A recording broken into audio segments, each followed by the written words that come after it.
friends, welcome to our channel Pharmacy World. We were in the B Pharmacy 4th semester Medicinal Chemistry 1.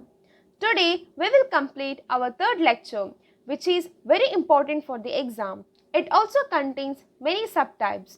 So today's topic is physiochemical properties in relation to biological action. First, let's see the definition of physiochemical properties. Everyone knows that some physical and chemical substances combine to form physiochemical substances.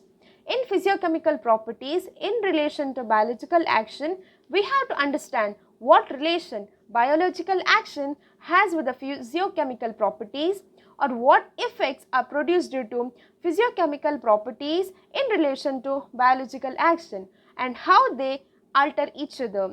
So all these questions had to be cleared on this topic. I will make the definition easy for you guys. First, we have to understand what does biological action means. Biological action means biology. Bio means living, of animals, humans or plants. What does action means? Whether it is fight? No. It is activity or work in our body. Now, it simply means that what happens or what type of work is done in our body by physical and chemical properties. That is physiochemical properties in relation to biological action in simple words. See, our body has many works to do which include excretion, digestion, respiration, etc. We are learning from medicinal chemistry, so let us relate it with drugs or medicaments. What is the role of drugs in our body? If some type of drug is taken orally, some get absorbed, some may be excreted, and some part may cure disease and some may be toxic. So every drug has its role in treating diseases. For example, aspirin does not cure stomach pain because its role is to cure headache, right? How does aspirin know that it has to cure headache, not stomach pain? Is it because of the magic taking place in our body?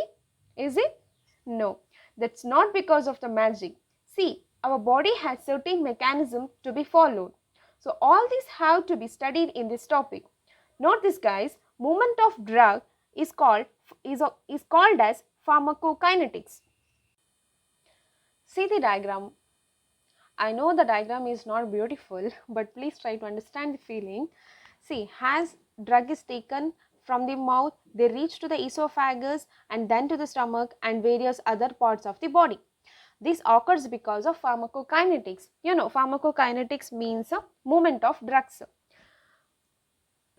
Pharmacokinetics properties are divided into following types, that are solubility, partition coefficient, hydrogen bonding, ionization, protein binding, chelation, bioisoterism, and optical and geometrical isomerism.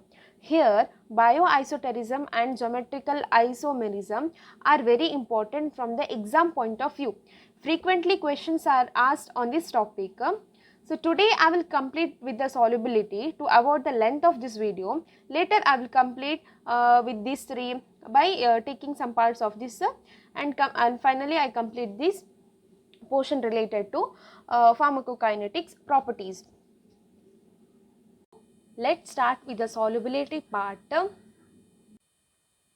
Here we have to understand how solubility relates with the biological action.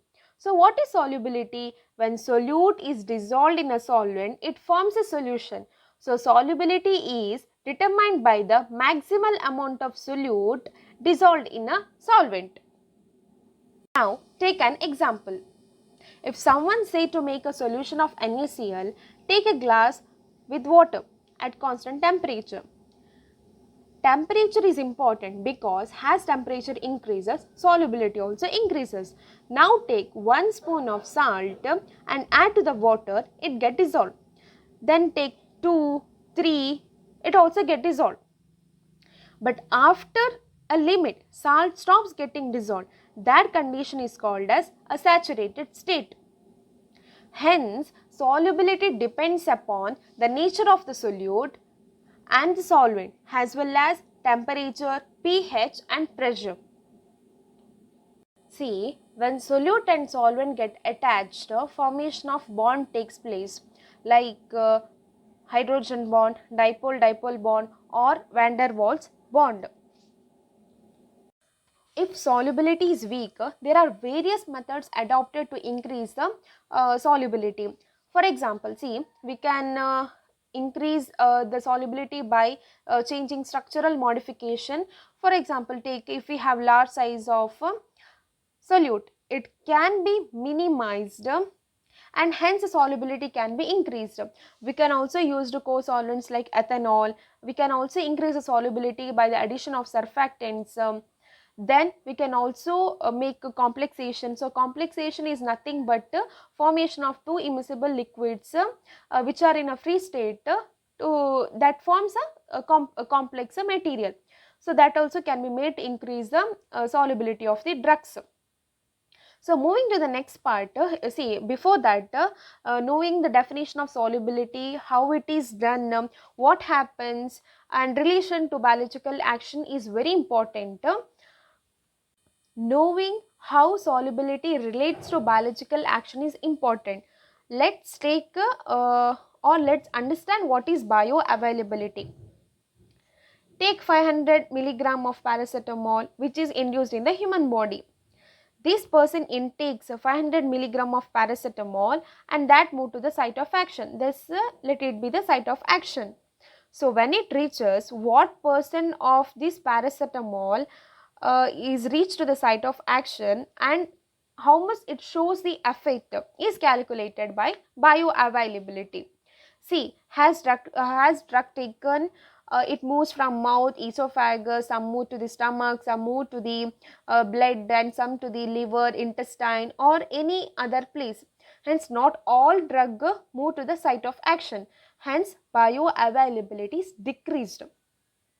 See, if 500 milligram of paracetamol is taken, 400 milligram of paracetamol move to the site of action, we will lose 100 milligram of paracetamol. So, the bioavailability will be 400 milligram, which is 80%. Bioavailability depends upon the solubility. Hence, if solubility is greater, then bioavailability will be greater. So, see here, bioavailability of drugs mainly depends on their solubility in the given solvent system. Drugs in the solution should interact with the receptor. That's it. So, this is how solubility is related to biological action.